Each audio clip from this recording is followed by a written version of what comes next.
Bumagsak ang mga misil sa Israel mula sa Lebanon at Iran habang umaabot na sa sukdulan ang digmaan. Bagong babala ni Pangulong Trump, buksan ang kipot ng Hormuz o sisirain namin ang power grid ninyo. Magpapasakop ba ang IRGC sa kanyang ultimatum sa loob ng susunod na 24 na oras o lalo pa silang titindi? Susunod na sa Quad niya yon. Ang huling 24 hanggang 48 oras ay talagang nakakabaliw. Naka-remote setup pa rin tayo. Ngayong linggo, may correspondent tayo sa lugar, si Emily Schrader, aktivista ng karapatang pantao at mamamahayag. Sa mismong hangganan ng Lebanon, naroon si Sagan Farhadi, isang mahusay na eksperto tungkol sa Iran sa Jerusalem Center for Foreign Affairs. At si Shoshana Keats Jaskol, tagapagtatag ng Homat Nashim. Puntahan natin si Emily sa hangganan ng Lebanon. Oo, sige. Habang lumingon ka, may malakas na pagsabog sa likod ko, sa mga burol. Nasa hangganan ako ng Lebanon. Sa likod ko, makikita mo ang luntiang bahagi. Teritoryo na yon ng Lebanon. Naka-bulletproof vest ako ngayon para protektado ako kung may shrapnel mula sa missile. Ngayon, sa nakalipas lang na ilang araw mula ng pormal sumali ang Hezbollah sa digmaan, mahigit 1,000 missile at drone na ang pinaputok sa Hilaga. Mayroong daan-daan libong residente dito, mga civilian, na halos kada oras ay pinapaputukan. Kaya, napakadelikado ng sitwasyon dito. Sinabi sa akin na kung may sirena dito, kung saan ako nakatayo, wala na akong oras tumakbo sa silungan. Kailangan ko na lang humiga sa lupa. Posible rin na kailangan kong mag-log off. Tingnan natin. Sana makayanan kong tapusin ang buong episode ngayong araw. Tumulong tayo, pero oo. Naguulat ako dito at sana ay makita natin na maibalik ang kaayusan para sa timog dito. Ayaw na nating makakita ng panibagong paglikas gaya ng nakita natin dati. Pero ang ibig kong sabihin, sa tingin ko, sa international na media at maging dito sa Israel, hindi talaga nila alam kung gaano kasama, kung gaano kalala ang sitwasyong ito. Maraming residente sa hilagang Israel ay matinding binobomba ng mga rocket at missile. Nararamdaman din natin ito sa gitna mula sa Republikang Islamiko, pero sila sabay na tinatamaan ng Republikang Islamiko at Hezbollah. Kaya panibagong labanan at hamon na naman ang nakikita natin dito sa lupa, laban sa Republikang Islamiko at lahat ng mga kaalyadong armadong grupo nito. Oo nga. Napansin mo bang maraming sundalo ang namomobilisa? Alam ko na, ang hukbong Israeli ay pumapasok na ngayon sa Lebanon, umaabot hanggang sa Ilog Litani. Nararamdaman mo ba ito? Nararamdaman mo ba na pumapasok na tayo doon? Habang nagmamaneho paakyat, naramdaman ko ang hindi inaasahang katahimikan at normal na pakiramdam. Noon una akong nag-ulat dito matapos ang Oktubre 7, halos walang tao at parang bayan ng multo. Pero ngayon, may mga tao na akong nakikita rito. Nakikita ko ang mga sasakyan na dumadaan. Kaunti man ang tao, malinaw na may palatandaan ng buhay mula sa mga komunidad dito. Bahagi niyan ay dahil nagsimulang bumalik ang mga komunidad dito dahil sa tigil putukan noon laban sa Hezbollah, kahit na patuloy na kumikilos ang IDF laban sa mga paglabag ng Hezbollah sa Lebanon. Pero sa tingin ko, ang dahilan kung bakit nakikita nating bumabalik ang mga tao dito ay talagang palatandaan ng katatagan ng mga Israeli.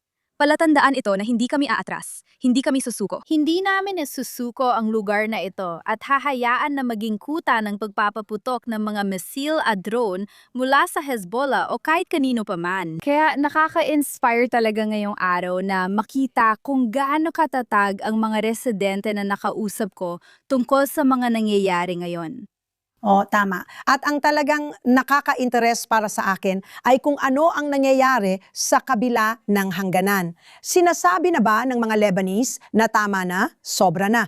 Panuurin natin ito sandali. Sa tingin ko, walang mas traidor o kriminal pa kaysa Hezbollah. Trinaidor pa nila ang sariling komunidad habang natutulog ang mga ito. Nagpalipad siya ng mga misil na hindi na papaalam sa kanila. 2 araw bago mangyari, nakuha namin ang pahintulot mula sa gobyerno at kay Pangulong Berry na huwag silang makialam sa usapin. May mga tao na nagkakagulo, nagsisigawan, hindi nila alam ang gagawin nila kasi ganito talaga ang sitwasyon. May dahilan ng Israel na gumante, hindi ko alam kung sino ang nagtaksil.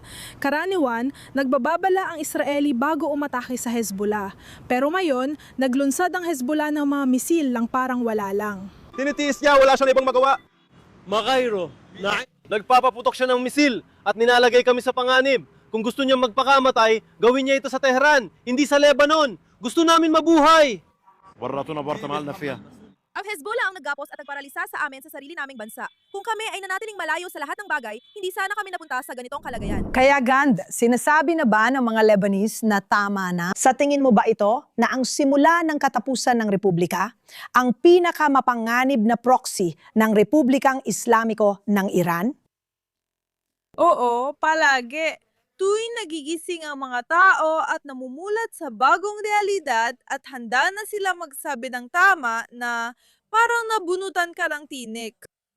O, naniniwala ako at talagang natutuwa talaga ako rito. Hindi ako eksperto sa Lebanon, pero base sa naririnig ko sa social media at sa dami ng nagsasabi, maganda raw ang Lebanon para sa nightlife at party. Bilang isang batang babae, gustong-gusto ko talagang pumunta dun at makisaya kasama sila. Habang kausap ko ang mga Lebanese, napansin ko gusto talaga nilang buksan ang hangganan at pumunta rito. Pupunta kami doon, magpa-party kami sa Lebanon at Israel.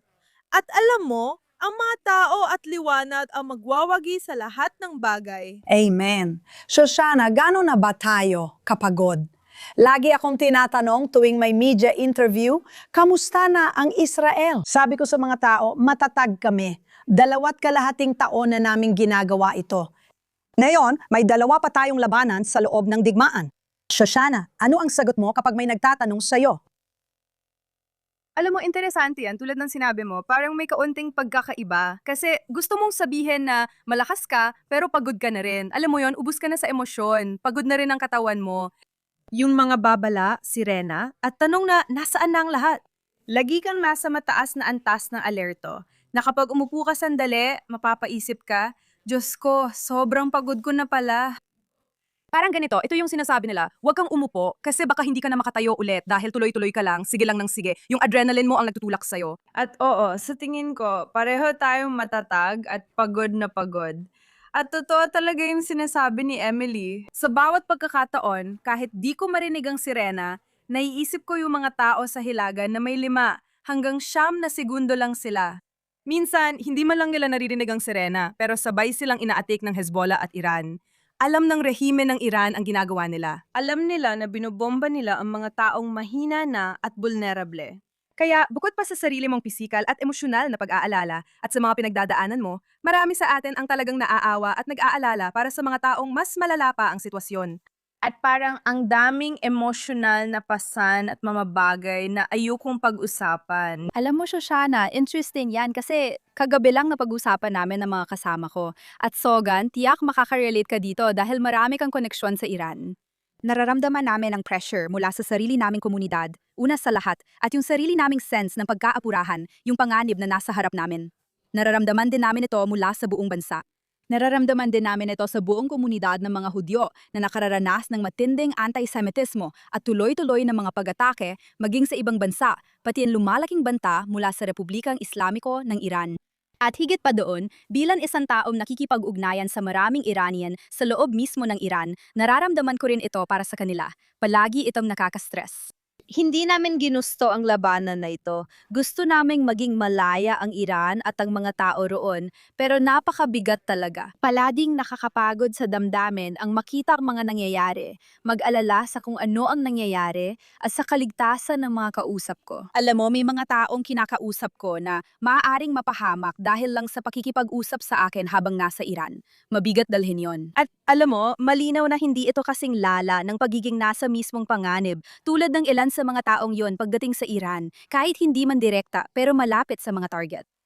Pero napakabigat nito. Mabigat ang sitwasyon. Ano ang reaksyon ng mga tao dito? Bagong yugto ba ito? Mas matatag na ba sila? Gusto na ba nilang tapusin ang trabaho? Kasi 1 taon na ang nakalipas o higit pa, sinabi sa mga residente ng Hilaga na maaari na silang bumalik dahil ang banta ng Hezbollah ay parang nawala na o nabawasan na, kaya pwede na silang manirahan doon. May sama ng loob ba o parang tigilan na natin ang paligoy-ligoy at tapusin na natin ito ng tuluyan? Ilang dekada na rin kasi.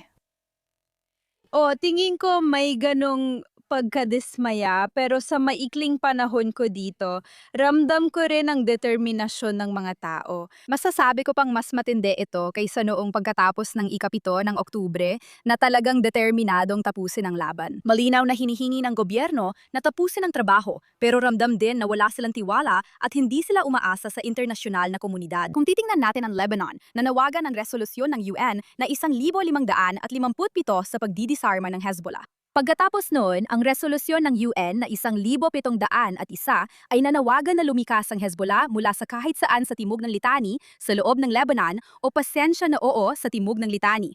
Wala sa mga iyon ang nangyari. Bilyon-bilyong dolyar ang mandato ng UNIFIL para sa trabahong iyon, pero wala silang ginawa. Sa halip, marami pa sa kanila ang nakipagsabwatan sa Hezbollah. Napahina ng IDF ang Hezbollah mula Oktubre 7, ngunit dahil sa Islamikong Republika ng Iran, ang pangunahing taga-suporta halos $1 bilyon pa rin ang natanggap nila noong nakaraang taon. Kaya't patuloy silang nagtatayo muli sa lahat ng panahong ito na may tinatawag na tigil putukan kahit napakapalpak nito. At talagang nakakainis ito para sa mga residente dito. Ibig kong sabihin, oo naman. Pero ito panahon, kapos sa laban sa Islamikong Republika at sa laban sa Hezbollah. Ito na ang panahon para tapusin ito.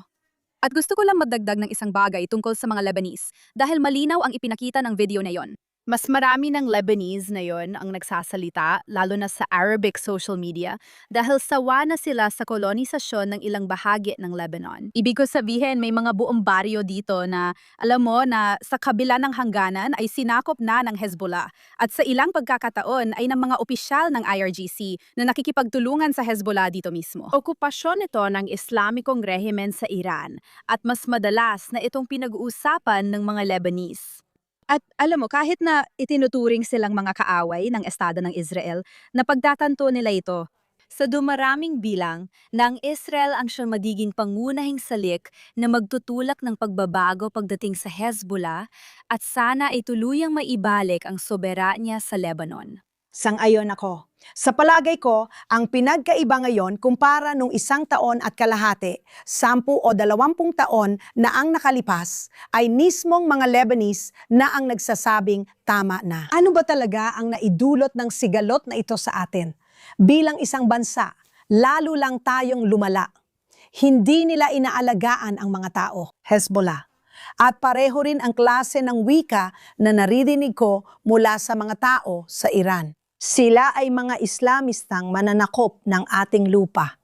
Naririnig mo ito sa Iran at naririnig mo rin ito sa Lebanon. At alam mo, nagbibigay ito sa akin ng pag-asa na baka nagsisimula na sa rehiyong ito ang malaking dekolonisasyong Islamiko. Yun ba ang nangyayari? Kung totoo man, dapat tayong maghanda dahil posibleng tumagal pa ito. Sa tingin mo ba, yan ang pakiramdam ngayon? Sa tingin ko, talagang may ganong pakiramdam. Ibig ko sabihin, mula sa halos lahat ng mga Iranian na nakausap ko, sanayon sila sa ganong pananaw. At mukhang may pansisikap na ibalik ang pokus sa maraming maliliit na katutubong komunidad sa buong reyon. Kasama riyan ang mga Berber sa Morocco, mga Kurd sa Syria, at iba't ibang minoryang grupo sa gitnang silangan na nasakop at na-Islamize ng mga mananakop at kolonisador. Maaring libu-libong taon na ang nakalipas o kamakailan lang, depende sa lugar. Ito ay isang bagay na nagsisimula ng labanan ng mga tao. Sa tingin ko, makatarungan ito lalo na kung isasaalang-alang ang epekto ng ilang rehimen, lalo na ang rehimeng Islamiko sa Iran. Na yon, tungkol sa Iran. Sogan, alam mo na yon ay mayroon tayong sitwasyon kung saan ang Israel ay binomba sa nakalipas na 48 oras na hindi pa natin nakita noon. Sa gitna ng mga sibilyan, alam mo, sa isang gusali, sa gitna ng populasyon ng mga sibilyan. Nakita rin natin na may ilang bahagi ng mga iyon na bumagsak sa lumang lungsod ng Jerusalem, na ilang metro lang ang layo mula sa Al-Aqsa Mosque, ating Temple Mount, Church of the Holy Sepulchre at Western Wall. May epekto ba ito sa kung ano ang sinasabi ng mga tao sa Iran? At paano naman ang katotohanan na napagtatantunan ng mundo na kaya nilang magpadala ng intercontinental missile hanggang Indian Ocean na nagpapahiwatig na maaari rin nilang maabot ang Europa? Sa tingin mo ba, Sogan, mas nagiging totoo ito para sa mga tao? Dami kang nabanggit na paksa, kaya magsisimula ako sa Al-Aqsa. So tingin ko, nakakatawa ito dahil nung nagsimula ang lahat, noong Oktubre, 7 nang naging totoo na ang labanan kasama ang Iran, tinawag nila itong Tufan Al-Aqsa. Kaya parang kayo rin ang may dala ng Al-Aqsa ninyo. Sinasabi ko lang. Iyan pa lang ang isa. At tungkol sa arad at dimona dito sa Israel at sa mga sibilyan, sa mga mensaheng natanggap ko, umiiyak ang mga tao. Sa Iran, umiyak sila dahil sa mga larawan at video na nakikita nila sa social media. At nagdadalamhati sila para sa ating mga tao. At nagpapasalamat sila sa atin dahil tayo ang direktang naapektuhan ng rehime ito na parang sumasalo tayo sa halos lahat ng atake ngayon. Kinilala nila yon. Alam nila na tayo ang nagdadala ng lahat ng hirap dito. Oo, alam nila at nagpapasalamat sila sa atin dahil ewan ko kung paano ko sasabihin. Siguro dahil tayo ang sumasalo ng lahat ng ito para sa kanilang kalayaan at para matulungan sila. At alam mo, talagang nakakataba ng puso kasi ngayong linggo, siguro iko-connecta ko na lang. Nakaupo ako sa sahig ngayon kasi na-aksidente ako. Aksidente sa sasakyan, kaya ganon. Nagpapadaling pa lang ako. Ito ang una kong interview matapos ang linggong ito. Alam mo, yung mga mensahe na natanggap ko para kay Nuruz at para sa buong pangyayari, palagi nilang naririnig. Palagi silang nagbabasa ng balita at wala silang mga silungan. Wala silang mga silungan. Wala silang mga sirena. Wala silang kahit anong alarma. Wala silang kahit sinong magbababala sa kanila tungkol sa kahit ano. At saka, hindi naman kailangan. Alam mo, may tagapagsalita ang IDF sa Farsi na nag-aalerto sa kanila tungkol sa mga bagay. At alam mo, nakakabaliw talaga. Parang pakiramdam ko parang hindi totoo na ganun sila kasuporta sa atin. Alang isang bansa na may 90 milyong populasyon na sumusuporta sa isang bansang na may 10 milyong populasyon, palagi akong nawamangha. Paulit-ulit. Talagang. Iyak na po ako mayan, sir. Hindi, pasensya na. Tama ka, Sagan Farhadi. 100% nagmemensahe pa rin sila kahit halos walang internet at blackout pa sila. Ginawa ni Shoshana nung Sabado ng gabi. Alam ko na, malapit ka lang nakatira. At dati kang tumira ng maraming taon sa Bichemish, kung saan unang nagkaroon ng matinding pagkasawi dahil sa mga pag-atake ng rocket. At ngayon, meron na namang isa sa Arad. Sa tingin mo ba, magbabago ito ng mga bagay para sa atin? Ay, magandang tanong yan. Iniisip ko rin yan. Alam mo, hanggang kailan natin kakayanin ito? Hanggang kailan natin matitiis ito? Hanggang kailan? Alam mo, sa tingin ko, may psychological na aspeto rin dito. Kapag iniisip mong magiging mabilis lang ito at sandali lang, parang sige, kaya ko to. Pero habang tumatagal, alam mo, at hindi ko alam kung napapansin ng iba, papalapit na ang Paskua. Lahat ng plano ng mga tao para sa Paskua. 5 beses nagbago ang plano ko dahil dapat darating ang pamilya. Pero hindi sila natuloy. Yung nandito, hindi rin makaalis. Nakansela ang programang sasalihan sana namin sa huling minuto. Walang nakakaalam sa nangyayari. Kaya gaya ng sabi ni Emily, patong-patong ang kaba, pag-aalala, pag-asa at paghiling. Bukod pa ron, may mga namamatay pang tao. Ibig sabihin, hindi lang ito tiyora o paghihintay. Hindi rin sapat ang manatili lang sa ligtas na silid sa bahay dahil hindi lahat may ligtas na kwarto sa tahanan. Maraming tao, tayo ay napakapalad. Mayroon kaming ganoon sa aming bahay at may mga espasyo kami para sa mga tao. Karamihan sa mga tao, napakarami sa kanila ay walang ligtas na kwarto. May mag-asawang 70 anyos sa Tel Aviv na namatay habang tinatangkang makarating sa ligtas na kwarto. Hindi ito tama. Alam mo, parang numero lang sila pero hindi sila numero. Tao sila. At talagang napakabigat nito. Ang bigat nito, parang hindi ko alam. Hindi ko alam. Wala akong ideya kung gaano katagal ang bansa at walang nagsasabi kung ilang milawim o sundalo ang muling tinawag na parang sa mga sundalong Europeo. May mga pamilya na naman na wala ang mga tatay o nanay. Kadalasan ay tatay. At napakaraming kawalang katiyakan. Napakaraming kawalang katiyakan. Kaya oo, nakakatakot talaga. At mahirap talaga. Gusto ko lang sabihin actually, hindi para kontrahin ka, pero gusto ko lang talagang sabihin yon. Matapos kong makausap ang ilan sa mga residente ng Hilaga, pati na rin ang ilang mga sundalo na nandito, sa tingin ko, ang katotohanan na hinaharap natin mismo ang ulo ng ahas ngayon ay nagbigay ng panibagong tulak. Panibagong, alam mo yon, dagdag na momentum sa ilan sa mga reservist ang tinatawag ulit. Pakiramdam nila baka ngayon ay maging iba, lalo sa pakikitungo sa Hezbollah.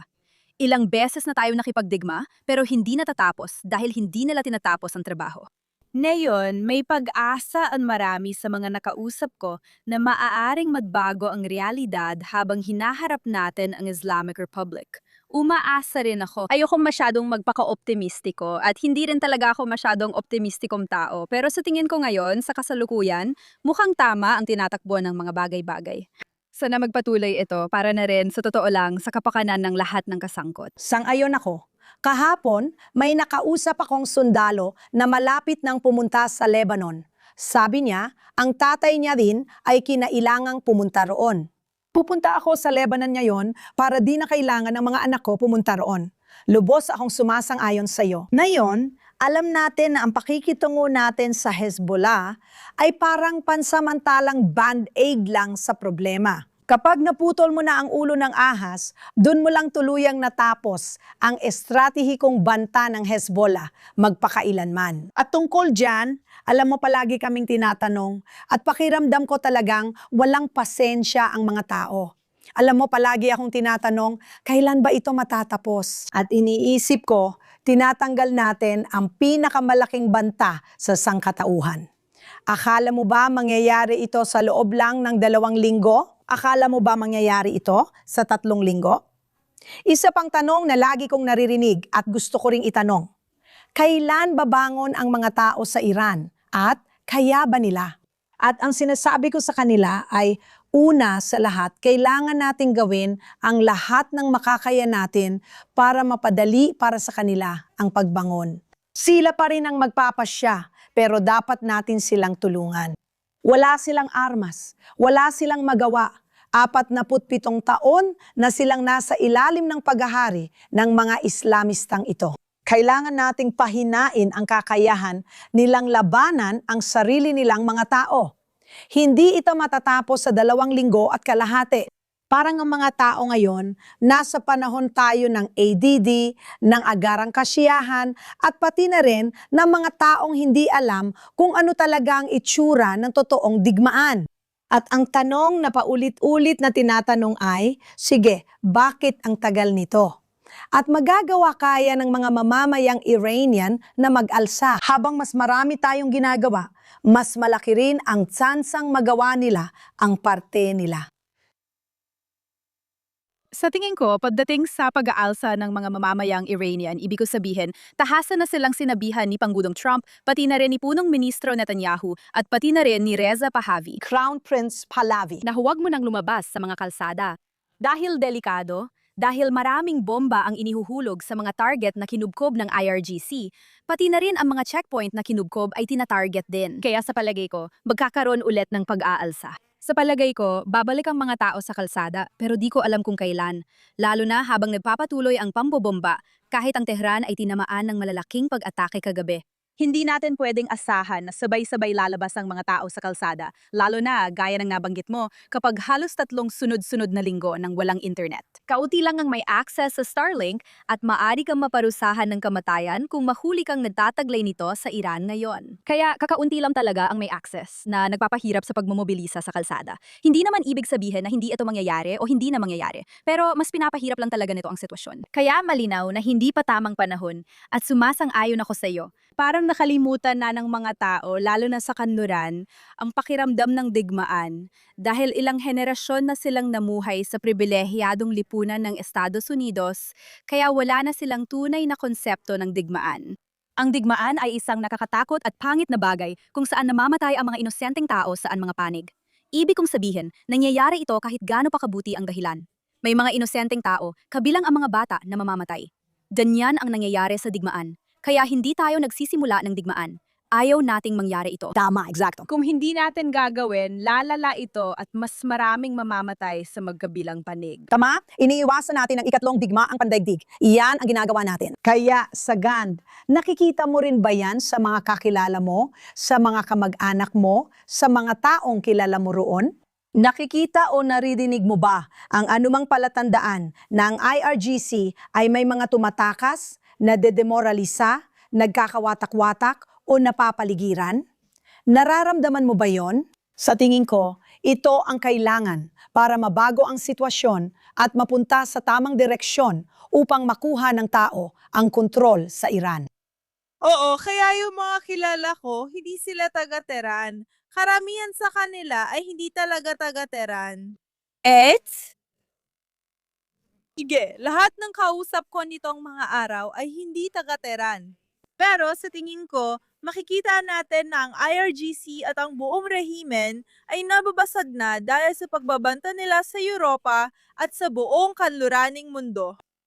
Kapag nakita mo ang rehimen na ito, napilit nagiging diplomatiko at nakita natin sila mga isang buwan na ang nakalipas na pumunta sa Geneva na nakasuit at kurbata at lahat, makikita mo kung gaano sila natatakot. Sobrang takot nila para sa legitimasyon nila na wala na sila ngayon. Kaya takot silang mawala ang ideya at ideolohiyang pinanghawakan nila at puro banta na lang sa mundo. Makikita natin yan sa mga pag-atake nila sa Cyprus at sa buong Gulf area. Kaya ito na ang palatandaan na nababasag na sila. At ito ang pananako kasi, alam mo, ang ideolohiya at kapag sinubukan nung alisin ng mga tao, laging may kapalit ang mga tao. Oo, palagi. Sumasang-ayon ako sa'yo. Pero may isang pagkakakilanlan na walang kapalit at iyon ay ang Diyos. Kapag sinusubukan mong labanan ang kanilang Diyos, alam mo yon, ganito talaga ang ideolohiya nila. At sa isang banda, sa tingin ko, dating ang panahon na maiintindihan ng mga tao na ayaw ng kanilang Diyos na gawin nila yon. Ibig kong sabihin, positibo ito. Pero baka maintindihan lang nila na ang Diyos na pinaniniwalaan ng mga tao, hindi naman talaga nagbibigay sa'yo ng lehitimong mga dahilan. Hindi kanila tinutulungan manalo. Pero ang punto, Shoshana, sa ideolohiyang ito, sasama rin sila sa paglubog ng barko, hindi ba? Ayokong magbiro. Pero ano sa palagay mo mangyayari sa 48 oras na ultimatum ni Pangulong Trump? Tama ka, kapag wala na silang natitira, mas pipiliin nilang mamatay kaysa sumuko. Tama, parang si Hitler sa kanyang bunker. Gagawin niya ang lahat ng makakaya hanggang lumubog siya kasama ng barko niya. At sila, itong rehimen na mas malaki talaga kaysa sa atin. O kahit pa paano, naintindihan ko na kaya pa rin nilang gumalaw kahit na ang ulo ng ahas. Wala siya ngayon, di nakikita. Di natin alam kung gaano siya nasaktan, kung available pa siya, buhay pa ba siya o hindi. Pero gumagana pa rin sila. At para sa akin, para itong mga huling sipa bago mamatay, 'di ba? Parang kapag naipit ka na sa isang sulok at mamamatay ka na at wala ka nang magawa, ibabato mo na lang lahat ng kaya mong ibato. Kaya para sa akin, parang ganun ang ginagawa nila. At hindi ko alam. Alam mo, parang abang na abang din ako kung anong mangyayari. Sa tingin ko, atras din sila. Ibig kong sabihin, kung tatanungin mo ako, talagang sa tingin ko aatras sila. Kasi si Trump hindi umaatras. Parang talagang seryoso siya dito. Ayaw mo makipagpatigasan kay Trump, di ba, Emily?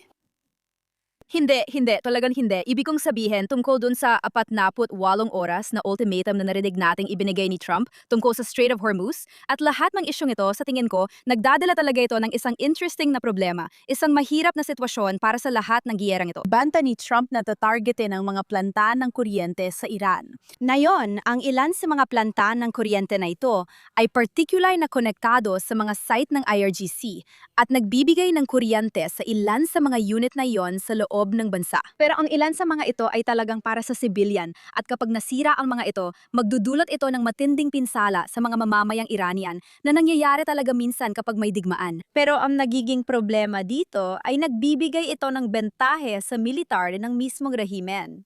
Kapag naghihirap ang mga Iranian, paborito sa kanila dahil masasabi nilang, "Oh, tingnan nyo ang ginagawa ng Amerika sa inyo." Sinasabi nilang kami lang ang nagtatanggol sa inyo kahit di totoo para lang makuha ang suporta sa loob ng bansa.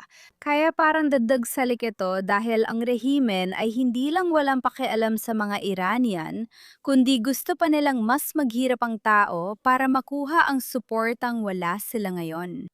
Kaya sa palagay ko, dapat nating pag-isipang mabuti ang paraan ng paglapit sa mga target na karaniwan nating ginagamit laban sa kaaway, tulad ng Republikang Islamiko.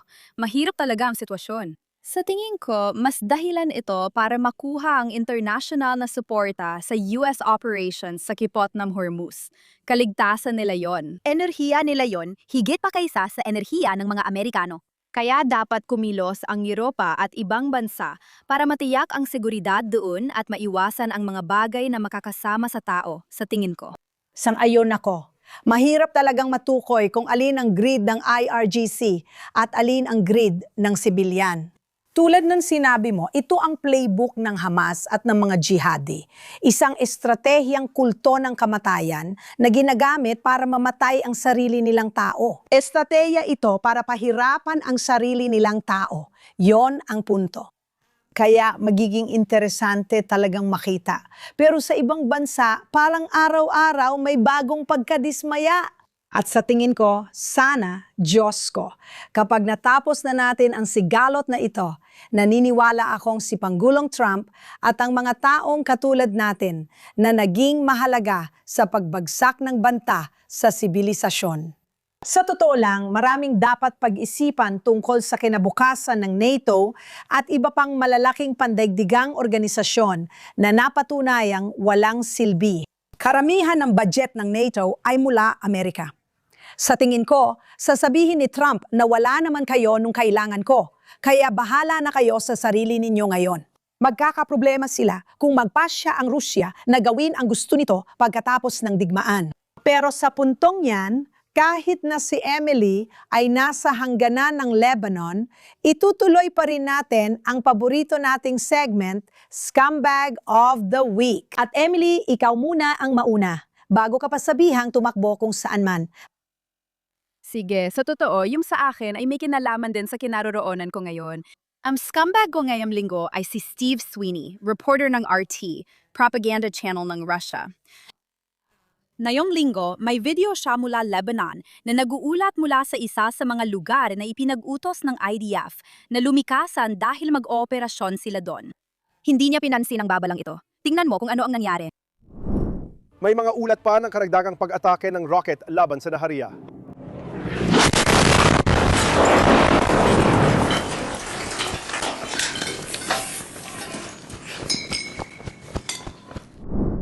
Kaya makikita mo, bahagya lang siyang nasugatan at hindi malala. Ang mahalaga, nandoon siya sa lugar na alam niyang hindi siya dapat naroon. At ang paborito kong bahagi dito ay pagkatapos ng insidente, nag-post siya sa social media na sinadya raw siyang targetin ng Israel. Libo-libong sagot ang nagsasabi. Wala namang nakakakilala sa iyo sa Israel. Hindi ko pa nga narinig pangalan niya bagong insidenteng ito. Nakakatawa na ginagawa niyang martir ang sarili niya. Itinanggi pa niyang tumawag ang IDF para paalisin ang mga tao at sinabing walang babala tungkol dito. Makikita pa sa social media niya na ilang araw bagong insidente, nagbabala ang IDF na lumikas sa mga lugar na yon. Malinaw na sinungaling at manloloko ang taong ito tungkol sa sigalot na ito. Iwan ko kung napansin mo pero sa tweets, imbes na Israel, ginamit niya ang $sign sa S kasi sobrang sama raw ng Zionist conspiracy. Pero ang UI talaga ng mga taong ito, ibig ko sabihin, sobrang hindi maganda ang nagagawa nito. Bilang mamamahayag, nakaka-insulto ito dahil nililigaw nila ang publiko sa isyung ito at sa sigalot na ito. At nakakahiya lang talaga kasi ito ay nakikita natin sa maraming media networks, syempre mula sa mga network tulad ng RT at sa state media ng Qatar na Al Jazeera. Pero pati na rin sa iba, kahit ang US media, inuulit lang ang mga kalokohang ito. At nakakainis kasi, alam mo yon, nandito kami mismo sa lugar, may mga sundalo na nalalagay sa panganib ang buhay dahil sa mga hakbang na ginagawa namin para matiyak na hindi tina-target ang mga sibilyan, na hindi sila nasasaktan. Hindi nasa fakta ng mga mamamahayag sa Lebanon. Steve Sweeney, ikaw ang pinakawalang hiya ko ngayong linggo. Talagang karapat-dapat na walang hiya. At napaka-narsisista ng sinabi niya. Parang ikaw, Emily, kung sasabihin mong, oh, alam ng IRGC na nandito ako. Magpapadala sila ng missile para sa akin. Salamat sa Diyos at hindi natin ginagawa yon. Malamang nga, Emily, nasa listahan kanila. Buti na lang, hindi ito live na palabas. Sige. Sagan Farhadi, sino ang buwisit mo ngayong linggo? Kira pumili. Bakit parang bawat pagkakataon ay lalo pang humihirap? Kaya ngayong linggo, ang walang hiya ko ay si Francesca Albani. Ay, Siya ng dahilan. Sige. tuloy mo lang. Kaya ngayong araw ay magsisimula sa Geneva ang bago niyang ulat na summit na tinatawag na Turtle at Genocide. Tiningnan ko, makikita mo naman, tiningnan ko at nandoon lahat. Kung ano ang ginagawa nila bawat araw. Kung ano ang pinag-uusapan nila, inaayos at lahat. Wala ni isa doon. Simulan natin dito. Ang salitang genocide, hindi yun ang tamang salita para sa nangyari sa Gaza. Wag na lang, pabayaan mo na lang.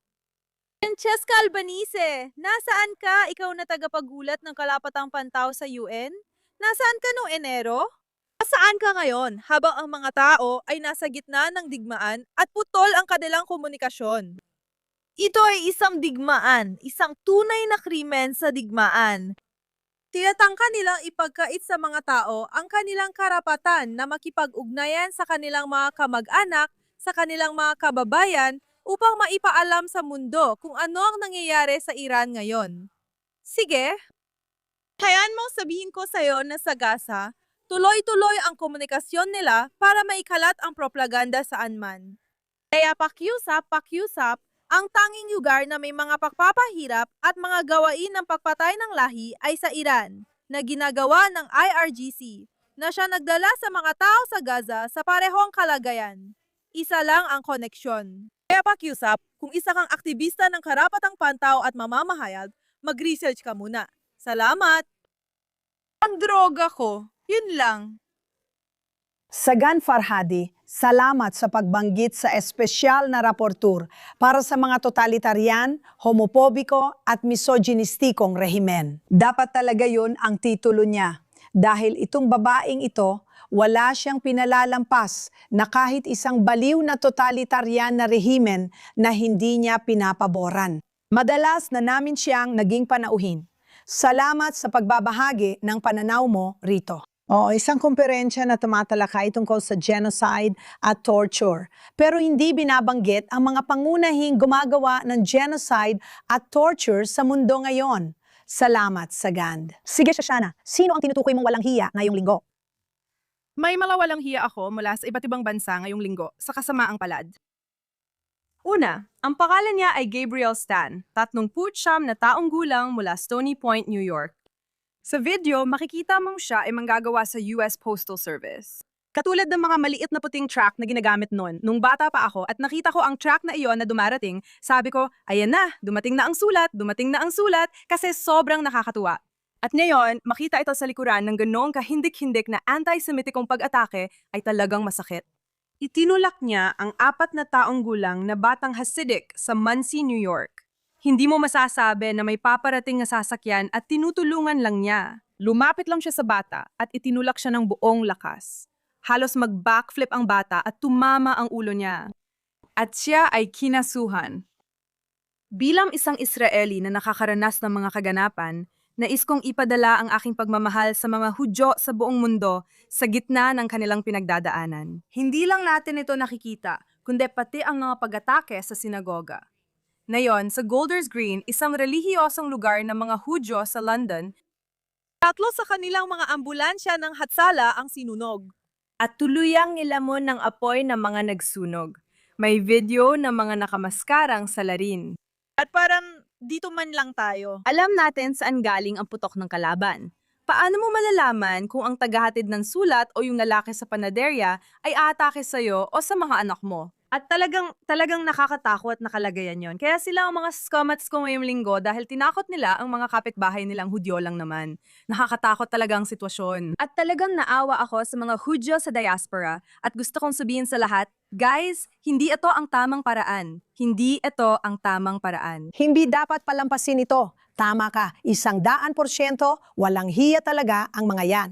At sa tingin ko, hindi natin sapat na napag-uusapan ang tuloy-tuloy at araw-araw na indoctrination na nangyayari sa mga bansang ito. Kung saan 24 oras sa isang araw, 7 araw sa isang linggo, sinasabi ng media sa mga tao na ang pinakamasasamang gumagawa ng kahit anong masama sa mundo ay mga Hudyo. At ito ay parang si Goebbels noong dekada 30 sa Alemanya. Muli, pagdating sa puntong itulak nila ang batang yon, yung lalaking nasa hustong gulang na nagtutulak ng isang batang lalaki, alam mo, pagdating nila sa ganoon, iniisip nilang tama ang ginagawa nila dahil sa indoktrinasyon. Tapos sasabihin ng mga gobyerno, laban kami sa antisemitismo. Paano nangyari yon? Dahil pinapayagan ninyong magpatuloy ang mga marsa ng galit sa harap ninyo bawat linggo. May gobernador ng New York na naglakas loob lumabas sa video at sabihing siya ang magiging Esther ng mga Hudyo sa New York. Si Esther ay hindi nagtaguyod kay Haman. Okay? At itinaguyod mo si Mandani. Iyan ang punto. Talagang hindi ka panipaniwala. O Panginoon, bigyan mo kami ng lakas. Kaya ang napili kong walang hiya ngayong linggo ay itong tusong si Joe Kent na naging direktor ng National Counterterrorism Center mula Hulyo 2025. Isa siyang lalaki na nawala ng asawa sa isang pag-atake ng ISIS sa Syria. Pero sa kung anong dahilan ay nagpasya siyang lumantad at sabihing magbibitiw na siya. Dahil hinatak ng Israel ang Amerika sa digmaang ito. Ano ba talaga ang totoong dahilan? Ano ba talaga ang nangyayari dito? At ito ang totoong nangyayari dito. Na ilang buwan na ang nakalipas, siya ay natukoy bilang isang taong naglalabas ng impormasyon, classified na impormasyon. Malapit na siyang tanggalin sa trabaho at malapit na rin siyang imbestigahan at posibleng arestuhin. At ano ang ginawa niya sa estilo ni Tucker Carlson? Nagawa pa niyang lumabas at isulat ang liham na ito na peke dahil taliwas ito sa lahat ng sinasabi niya nitong mga nakaraang taon. Matagal na niyang binabanggit ang banta mula sa Iran. Kaya lumabas siya at ginawa iyon. Maya-maya lang, may podcast tour na agad siya. Nagsisimula siyempre kay Tucker Carlson na magbibigay sa kanya ng panayam. At kaya sumama na lang ang taong ito sa hanay ng mga anti-Semite, sinisisi ang mga Hudyo sa lahat ng bagay. Pero ang totoong dahilan ay iniimbestigahan siya dahil sa paglalabas ng classified na impormasyon. Kaya ito ang paraan niya para sumikat at yumaman habang papunta sana sa kulungan. Pero ang pinakamaganda rito ay si Donald Trump na gumawa lang ng napakasimpleng bagay. Kinunan niya ng screenshot ang tweet ni Joe Kent na nagsasabing, Pangulong Trump, harapin ang banta ng rehimen ng Iran. At dahil doon, tinapos na lang niya ito sa isang iglap. Kaya lang, nakakalungkot, ang mga walang hiya na ito ay nasa lahat ng dako. Mga traidor sila sa sarili nilang bansa. At sila ay mga tuso at walang hiya dahil ginagawa nila ang ginawa ng libu-libong taon ng anti-Semitismo at siyang nagdudulot ng pagkabulok sa lipunan. Isisi sa mga Hudyo. At yan ang isang paraan para hindi mo kailangang harapin ang anumang problema mo mismo. Kaya, Joe Kent, ikaw ang walang hiya ng linggo para sa akin. At sana, sa lalong madaling panahon, maging isang walang hiyang nasa kulungan. Amen? Sige. At ngayon, para naman sa ating mga bayani ng linggo. Sige, bago ka umalis, Emily, sino ang bayani mo ngayong linggo? Kaya ang bayani ko ngayong linggo, gagawin kong maikli dahil kailangan ko talagang umalis. Pero sana hindi dahil sa isang miso, pero kailangan ko talagang umalis. Ang mga bayani ko ngayong linggo ay ang mga tao sa Hilagang Israel dahil sa kanilang tibay sa kabila ng tuloy-tuloy na missile attacks. Lahat ng karahasang nakita natin sa nakalipas na mahigit 2 taon mula Iran, Lebanon at iba pang panig na kinakaharap nila ay naranasan na. Ngunit nandito pa rin sila. Matatag pa rin silang nakatayo at determinado talagang tapusin na ito ng tuluyan at alisin ang Hezbollah at tiyakin na ang magandang hilaga, ang magandang tanawin na nakikita mo sa likod ko ay ligtas. Kaya sila ang mga bayani ko mayang linggo. Amen. Tunay nga mga bayani sila. Mag-ingat ka, Emily. Shoshana, sino bayani mo ngayong linggo? Sige, ang mga bayani ko ay sina Mahmoud at Mamduk. Sana tama ang pagbigkas ko. At saka, hindi ko alam kung sila ay Arab-Israeli o Palestinian. Napakahirap talagang. Maunawaan ng eksakto ang mga detalye pero base lang sa balita. Pero mukhang sila ay nasa house arrest sa Arad. Para saan? Hindi ko pa alam, hindi sinabi sa balita. Sa typical na estilo ng mga Israeli, narinig nila ang malakas na pagsabog sa Arad na halatang dulot ng direktang tama. Iniwan nila ang house arrest para iligtas ang mga babaeng Hudyo at bata. Pagkatapos, sila ay nasaktan, nadala sa ospital at posibleng gumalik sa house arrest. Magandang panayam sa kanila, sana malagyan ng English subtitles. Sabi nila, house arrest sila pero di nila ininda. Tumakbo sila at nakita ang mga nasasaktan. At kinuha ko ang mga sanggol mula sa ina at tumakbo ako palabas. Pagkatapos ay bumalik ako para tulungan ang ina at parang ganoon lang, gamit ang kanilang putol-putol na Hebreo. Parang Diyos ko, itong pinakamabuti sa atin, di ba? At maganda ring masabi kong sila ang bayani ko ngayong linggo na tumulong sa mga inang Hudyo at mga bata kahit na pwede silang mapunta sa malaking gulo. Naiyak ako, gustong-gusto ko ito. Sobrang mahal ko ito. Ito ang makatao.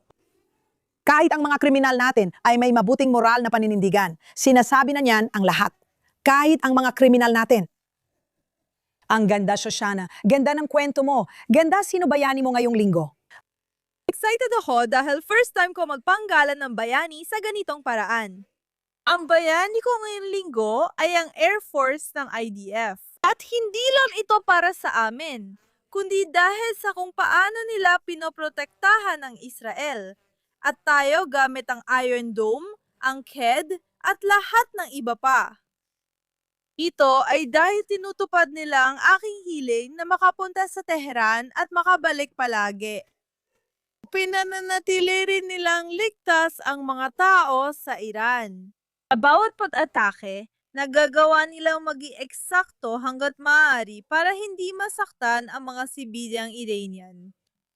At alam mo, kapag nakikipag-usap ako sa mga tao, sila sabi lang nila sa akin, hindi, ayos lang. Wala silang kinalaman sa amin.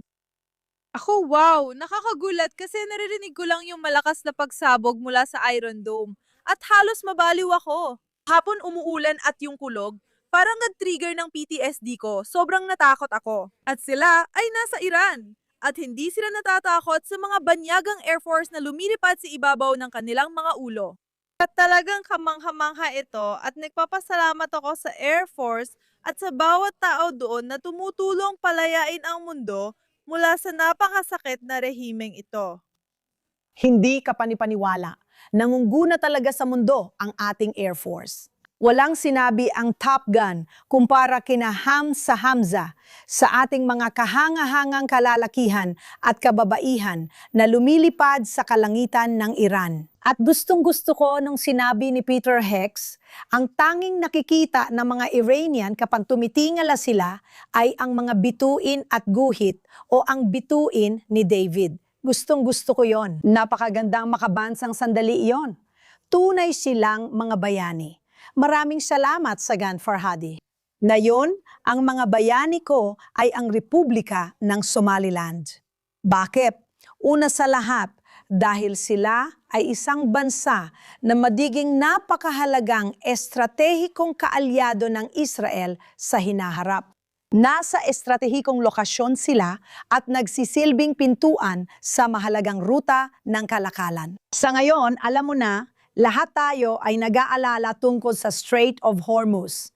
Pero sila ay bahagi ng isang mahalagang rutang pangkalakalan sa Dagat na Pula, Kanal ng Suez at Dagat Mediteraneo. Kinikilala natin sila. Sila ay tumutol sa napaka-toxic at jihadi na Somalia. na nagdulot ng napakaraming problema at pumatay ng napakarami sa sarili nilang mga tao. Talagang isa silang estratehikong asset para sa atin. Hayagan nilang sinasabi kung gaano sila kapro-Israel. Naglalakad silang lahat na may dalang bandila ng Israel. Pero ang talagang nagpahanga sa akin sa kanila ngayong linggo ay ngayon, tinotroll na nila si Ilhan Omar. Pinag-uusapan nila ang katotohanang siya ay anak ng isang Somali na kriminal sa digmaan. Ang totoong pangalan niya, alam mo, tiningnan nila ang mga dokumento at natuklasan nilang hindi talaga Omar ang apelido niya, kundi Elmi. At ang kanyang kapatid at ama ay gumagamit ng iba't ibang pangalan sa iba't ibang bansa upang makatakas. At sila ay mga taong gumawa ng mga krimen sa digmaan sa Somalia. At gusto ko na hindi lang sila, alam mo, lantaran na pro-Israel, hindi lang sila isang tanglaw ng mga pagpapahalagang kanduranin sa gitna ng nakakatakot na lugar na ito. Alam mo, sa hilaga ng Somalia. Pero tinutroll din nila yung mga taong nagtutroll sa atin. Kaya pagpalain ng Diyos ng Somaliland. Masaya kami na maging kaalyado nila at nakikita namin ang napakaliwanag na kinabukasan na magkasama. Kaya sila ang mga bayani ko ngayong linggo. At sa puntong yan, ipinagdarasal namin na sa susunod na linggo ay magkakaroon tayo ng kapayapaan at katahimikan na mababagsak ang IRGC at magiging malaya ang mga tao ng Iran. Hangad namin ang kaligtasan at pagpapala sa lahat ng nasa tamang panig ng laban. Magkita-kita tayo sa susunod na linggo.